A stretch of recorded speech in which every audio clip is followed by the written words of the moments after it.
Tahun ini rasanya dianggap sebagai tahun keberuntungannya Honda. Karena baru aja bulan lalu di Juni mereka meluncurkan HR-V Hybrid. Sekarang di Gias 2020 ini mereka meluncurkan ini, Step Wagon terbaru yang kami anggap bisa menjadi mobil idaman keluarga.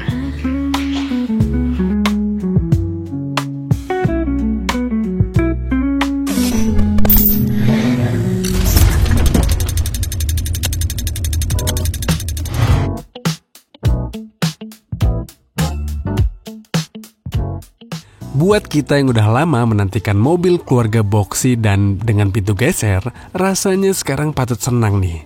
Karena Honda Prospect Motor udah resmi menjual mobil ini. Untuk harganya berapa? Buruan cek deh di Detikoto. Per launching mobil ini di Gias 2025, kami langsung buat beritanya.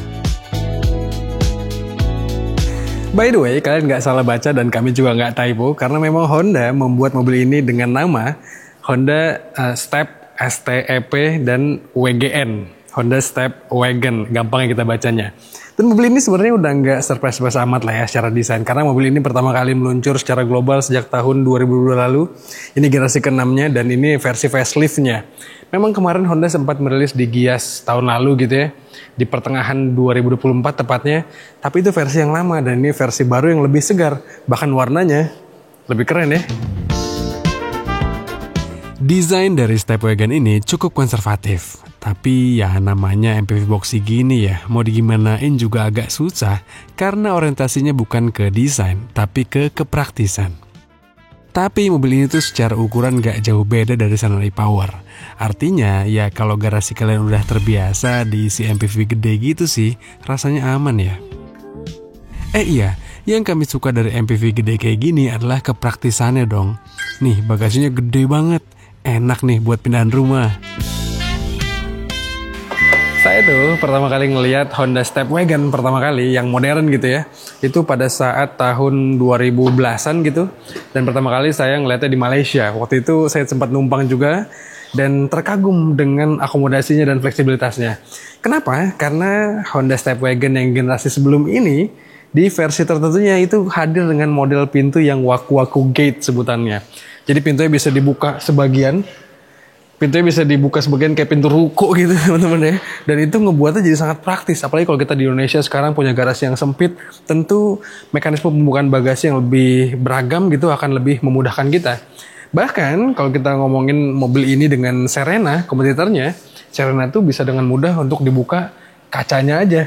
Sehingga kita bisa akses bagasinya dengan mudah. Kalau ini sayang sekali untuk buka pintunya hanya seperti ini, hanya dibuka dengan secara full. Dan ya berarti dalam hal fleksibilitas kayak gini harus diakui Serena yang lebih unggul.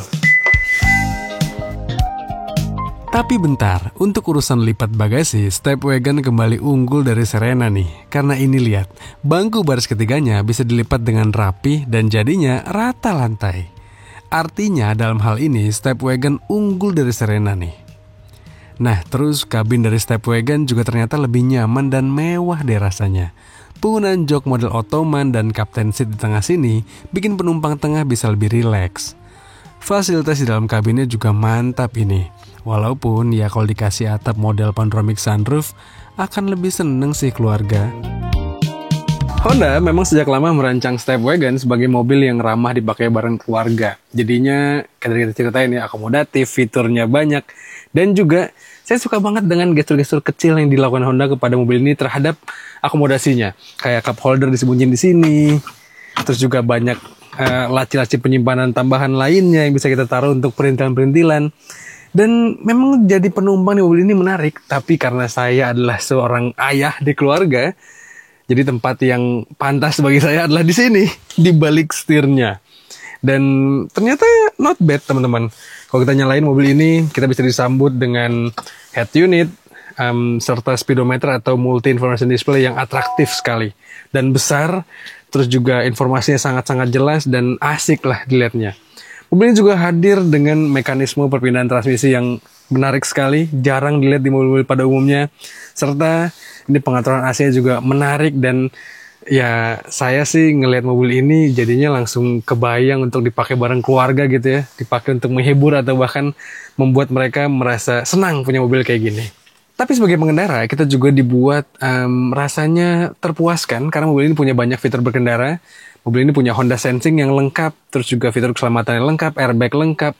Meskipun harus diakui mobil ini rasanya agak-agak kurang versatile karena nggak punya kamera around view monitor. Kamera 360 yang bisa membantu kita ketika parkir mobil sebongsor ini.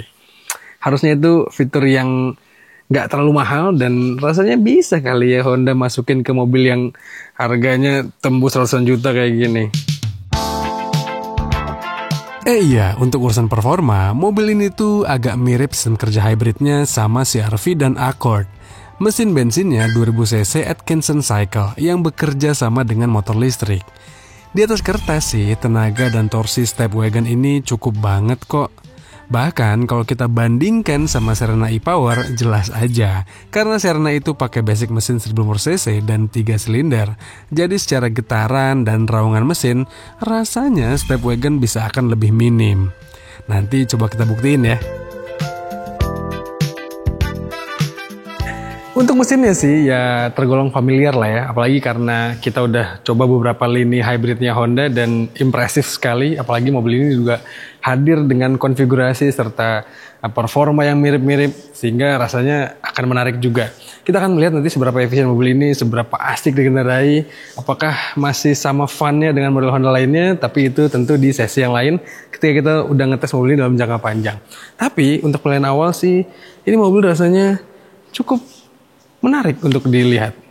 Kehadiran Honda Stepwagon memang jadi membuat kita para pencari mobil keluarga yang boxy jadi punya banyak pilihan. Mobil ini praktis menantang model MPV upper dari Jepang juga seperti Toyota Foxy hingga Nissan Serena.